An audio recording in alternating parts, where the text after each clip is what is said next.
Peristiwa heroik yang terjadi pada tanggal 10 November 1945 di Surabaya, yang setiap tahun diperingati sebagai Hari Pahlawan, tidak terlepas dari peran dan jasa Komjen Polisi Muhammad Yasin.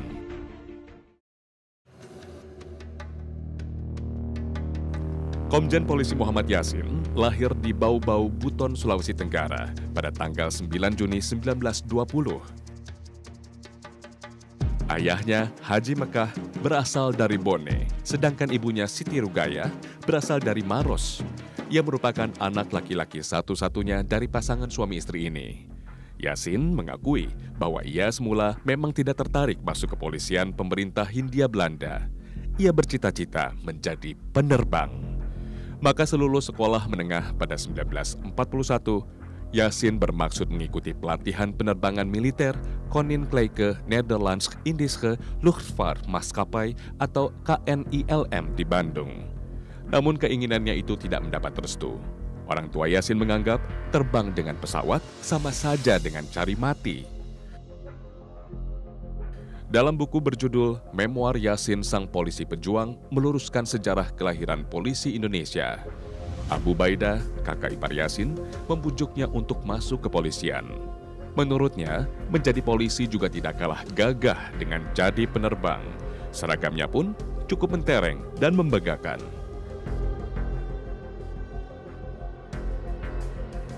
Abu Baidah kemudian menghubungi komisaris polisi di Makassar dengan harapan adik iparnya bisa diterima sebagai anggota kepolisian.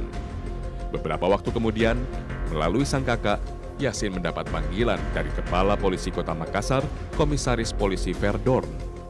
Yasin akhirnya diterima untuk mengikuti pendidikan kepolisian.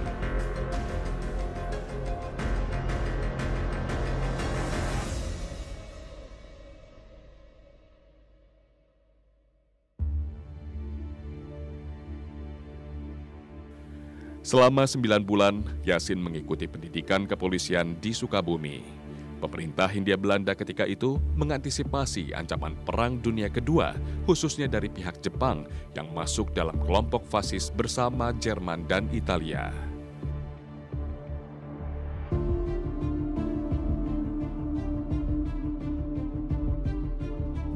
Sejak Juli 1941, pemerintah Belanda membentuk satu milisi yang terdiri atas 6.000 orang Indonesia untuk mempertahankan kedudukan terutama di Jawa dari ancaman Jepang. Terkait dengan hal tersebut, seluruh kader militer dan polisi Bumi Putra yang telah menyelesaikan pendidikan ditempatkan di Jawa dan Madura. Yasin akhirnya ditempatkan di Seksi 3 Stat Polisi Surabaya.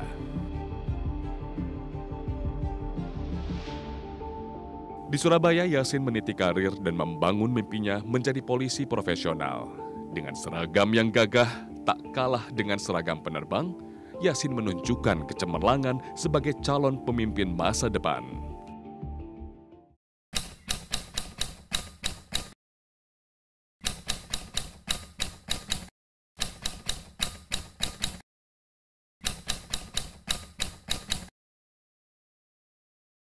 Pak Yasin itu satunya perwira yang berani bertanggung jawab kepada bawahan pada atasan. Seorang perwira yang berani, saya yang berani.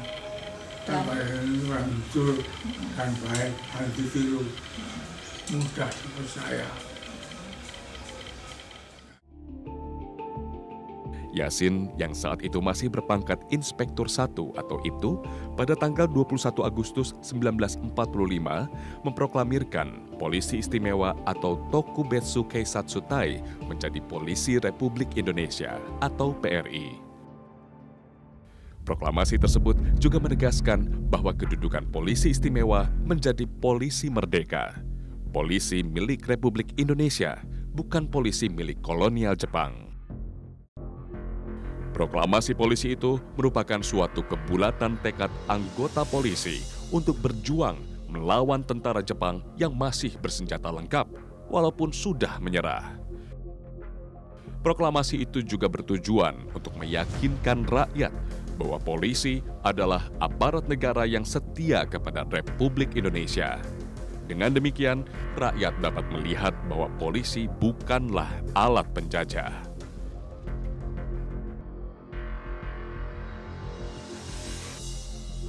Usai membacakan proklamasi, Yasin meminta semua anggota polisi melakukan pawai siaga untuk menunjukkan kekuatan dan kesiapan tempur menghadapi reaksi pihak Jepang. Menggunakan kendaraan lapis baja dan truk yang telah dipasangi bendera merah putih bergerak menuju Jalan Tunjungan Surabaya. Proklamasi itu diketik, kemudian disebar dan ditempel di tepi jalan besar. Proklamasi itu mendorong bekas pasukan bersenjata Heiho dan pembela tanah air atau PETA yang telah dibubarkan untuk mengambil alih atau melucuti senjata Jepang.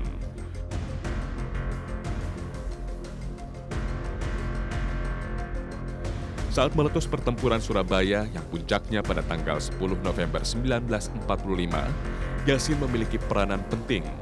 Saat perang berkobar, Yasin lewat radio menyerukan bahwa pasukan polisi istimewa atau Tokubetsu Keisatsutai sudah dimiliterisasi. Karena itu harus ikut dalam pertempuran di Surabaya.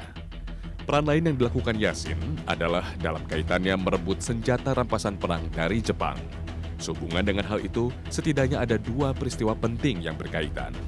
Peristiwa pertama di Don Bosco. Saat itu, Jepang menjadikan gedung Don Bosco sebagai gudang senjata atau arsenal terbesar di Surabaya. Jepang enggan memberikan senjatanya kepada pejuang. Bahkan Bung Tomo sendiri gagal mendapatkan senjata rampasan dari Jepang. Disinilah Yasin memainkan peran. Jepang hanya bersedia memberikan senjatanya kepada polisi. Begitu senjata rampasan diterima, Yasin bersama dengan anak buahnya langsung membagi-bagikan senjata-senjata tersebut kepada pejuang. Kemudian peristiwa kedua adalah di markas Kempetai. Saat itu para pejuang Republik sedang baku tembak dengan pasukan Jepang. Dalam situasi panas dan mencekam, Yasin berlari kencang menerobos kawat berduri untuk masuk dan menemui komandan Kempetai. Di dalam gedung itulah ia melakukan negosiasi. Hasilnya, Kempetai bersedia menyerahkan senjata mereka. Pada kesempatan itu pula, Yasin pun berjanji akan menjamin keselamatan anggota Kempetai selama mereka berada di Surabaya. Dalam sejarah pertempuran di Surabaya, Kepolisian Indonesia adalah satuan bersenjata pertama yang terorganisir dengan baik dan satu-satunya satuan bersenjata yang relatif lebih lengkap peralatan persenjataannya pada saat kemerdekaan. Ketika terjadi rentetan perang di Surabaya melawan sekutu, Yasin memegang peranan penting.